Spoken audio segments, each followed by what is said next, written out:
एक गांव में ललिता देवी और उसकी बहू रोशनी रहती थी। ललिता को लगता था उसकी बहू उससे नफरत करती है, इसीलिए वह रोशनी पर बिल्कुल भी भरोसा नहीं करती थी। रोशनी की बनाई हर चीज़ों को वह देख सुनकर खाया करती थी।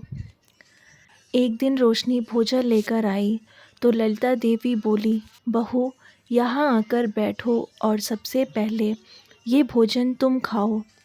रोशनी बोली, माँ आप मुझसे बड़ी हैं तो भोजन आपको करना चाहिए पहले। ललिता फिर बोली, नहीं बहू, तुम घर की बेटी हो तो सबसे पहले भोजन तुम करो। फिर रोशनी बोली, ठीक है माँ, आप जैसा कहें। यह कहकर रोशनी भोजन करने लगी। उसके बाद ललिता देवी भी भोजन की। रोशनी ललिता देवी से पहले भोजन तो कर ली थी, परंतु उसे यह बात अच्छी नहीं लगी। वह रसोई में आकर रोने लगी। तभी ललिता देवी रसोई में आई और रोशनी को रोता देखकर परेशान हो गई और पूछने लगी, रोशनी बहू तुम रो क्यों रही हो? रोशनी माँ को अचानक से देखकर बहुत डर गई और बोली, माँ जी मैं रो नहीं रही हूँ, मेरे आँख में कुछ चला गया है इसलिए आंसू आ रहे हैं।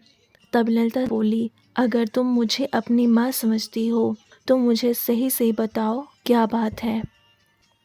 रोशनी बोली, माँ जी क्या आप मुझे अपनी बहू नहीं मानती? आप हर दिन पहले मुझे भोजन कराती हैं फिर खुद करती हैं। माँ जी मैं भोजन सच्चे मन से और प्यार से बनाती हूँ। मैं आपके बारे में कभी बुरा नहीं सोचती हूँ। यह सुनकर ललिता देवी के आँखों में आंसू आ गए।